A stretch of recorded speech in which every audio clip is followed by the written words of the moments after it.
right, so here's the question. I'm about to put it into the social media verse, which I'm bracing myself for reactions. Here's what I've written. Tell me how you would feel as a Joe Average Packers fan. I try to be judicious with how much we talk about Aaron Rodgers on Wilde and Tausch. I understand Packers fans' fatigue. That said, as a fan, how do you feel when he says this? Quote, you try to rectify some of the things you did a certain way that you could have done better. Because that's the quote that stuck with me from yesterday. I mean, that's as close to an acknowledgement of, I didn't do a good enough job with those young guys last year as I think we're going to get.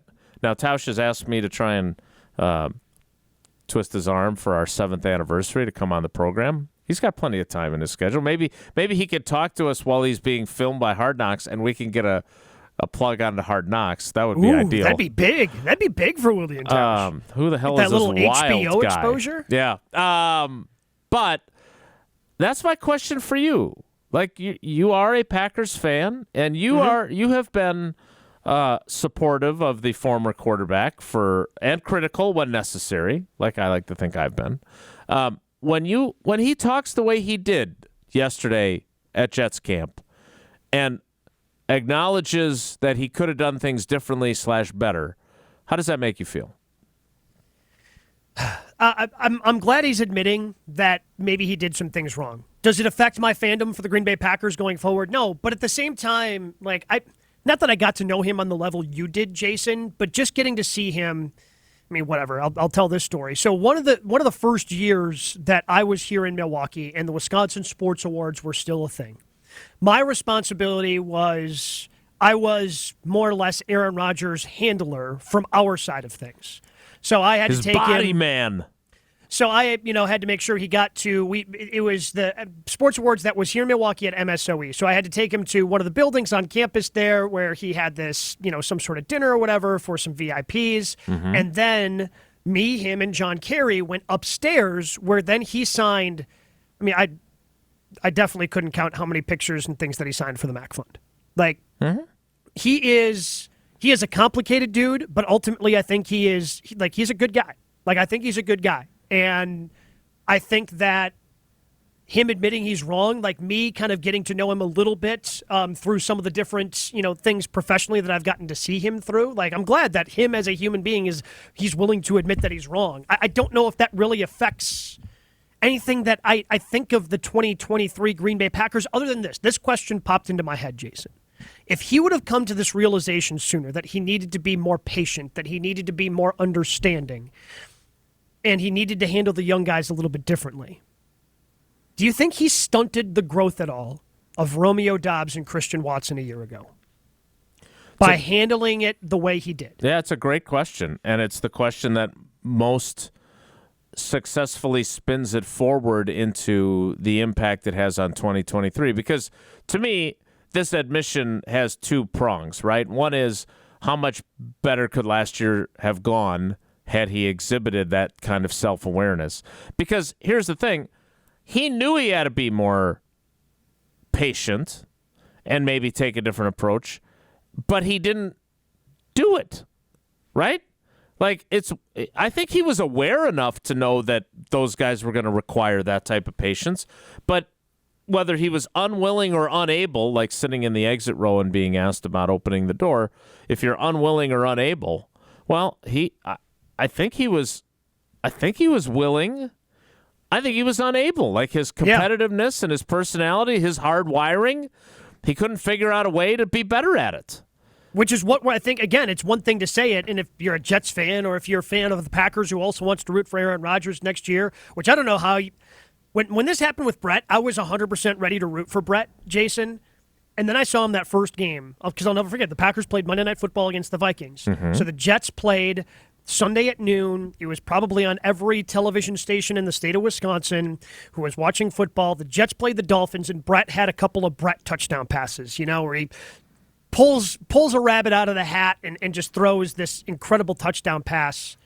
And I remember being mad about it. And then I couldn't root for Brett while he was a Jet, while he was not a member of the Packers. So if you're one of those people that can do that, more power to you. But when he says this, I just don't think he's actually capable of it. It's one thing to be self-aware, but if you can't actually go through and make the changes, do I actually believe he's going to be patient with the Jets this year? No, I do not. If there's a young receiver that makes a mistake, I think we're going to see it on Hard Knocks. I think we're going to see it in the regular season games that we watch. I think he just expects a certain level of himself and expects that same level of everyone else around him. And if you don't live up to that expectation, the fuse is short when it comes to, and look, maybe afterwards he goes back and goes, hey man, I'm fired up, and apologizes to that teammate. Maybe he does that now versus he didn't do that last year. But I think in the heat of the moment, his competitiveness kicks in and he's just unable to control it. And I would say that I don't know what it's like to be competing at such a high level that you can't control it. But I would say this. I still believe he has been for the vast majority of his career, if you talk to guys in the locker room, which I do, and guys, when you grant them the opportunity to speak freely, they know they're not on the record, that you just want to understand better, and those are one of my favorite types of conversations to have in the locker room. But most guys felt like Lucas Patrick felt about him, that he knew what each of them needed. Corey Linsley's another good example. Like, Corey Linsley doesn't mind getting his ass chewed, frankly, by coaches and by quarterbacks. And so that rookie year of 2014, I'll never forget the first game of the season in Seattle. I was back when I was still traveling for every single game. And he just... What a disaster that game was. Yeah, and who would have thought they'd be in the position they would be in with a trip to the Super Bowl on the line in that same stadium against that same team by year's end. But Corey Linsley made a mistake, and Rodgers just ripped him a new you-know-what. I mean, he just dressed him down. And I remember thinking, God, I could not take that. Mm-hmm. And I remember talking to Corey like the Wednesday after, and he's like, I'm fine with that. It doesn't bother me. Like, I played at Ohio State. I had coaches that did that to me all the time. Like, I think he would have played for Urban Meyer. For him, that was fine. Clearly for Romeo Doubs, based on his body language, based on what I have gleaned about his personality, based on the comment, because I fully believe this. I think Rodgers got to the point where this guy doesn't like me to yell at him, so I'm just not going to say anything to him. So I don't hurt him because he's sensitive. He's more sensitive than Wildy. I really believe that, because when Romeo Doubs says that I learned a lot from Aaron, even with him barely speaking to me, that's what that tells me. And look, I don't ever give the Aaron Rodgers side of any back and forth I have with him if it's not meant for public consumption. But I will tell you this. I sent him that quote at the time at the minicamp or OTA, whenever it was that Romeo said that. I said, hey, I want you to know that he said this. What do you make of it? And he responded, and I said, look, I'll just say this. The leader that I know that you've been, what you were great at was always knowing which guy needed which type of leadership. And if a guy was fine with getting chewed out, like Corey Linsley, you knew that. If you needed to eat pancakes with Lucas Patrick and tell him he's a good player because his confidence was in the toilet, you did that. And it would seem that whatever you tried with Romeo didn't work, and you needed to try something else. Now, we'll see if Romeo can, and if he gets, harsh criticism from Jordan Love. Because I'll also admit that's one of the questions I have about Jordan Love, is can he be that guy, the bad guy sometimes? Because that's part of leadership too, right? So I am fascinated by all that. Love is in a tough spot when it comes to that leadership, because listening to Chewy tell stories, like, to me, he's in that stage of where Brett Favre was when him and Chewy and all those guys were coming in together. Yeah, at that last year, Aaron Rodgers was already a 4-time MVP. Like, Romeo Doubs literally grew up watching Aaron Rodgers play football because he'd been active for yeah. So when Jordan Love now, like, he's the peer. Like, he's not head and shoulders above Christian Watson and Romeo Doubs. So even though Brett was on his way to becoming a first ballot Hall of Famer, the first 3-time consecutive MVP winner, like, Chewy said, Brett knew he wasn't gonna say anything to me. He wasn't gonna say anything. You know, every once in a while it might be a come on, Chew, but he's not gonna dress me down if I did the wrong thing. And also because Brett knew that he had a tendency to throw interceptions, so he didn't want Chewy or Robert Brooks or Antonio Freeman or somebody like that, Frank Winters, to turn on him after he threw it. Brett, what are you doing? I can't believe he made that throw.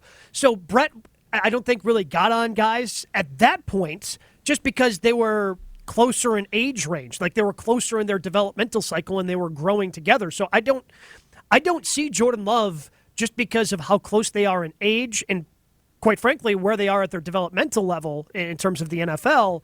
I don't see him becoming a guy that's going to yell at Christian Watson if he runs the wrong route that leads to an interception. Yeah, I don't mean that you have to be able to scream and yell and gesticulate and whatever else, but I do think that you have to have critical conversations if you're the quarterback. Oh, sure. And you have to say, dude, this isn't good enough. You have to be better than this.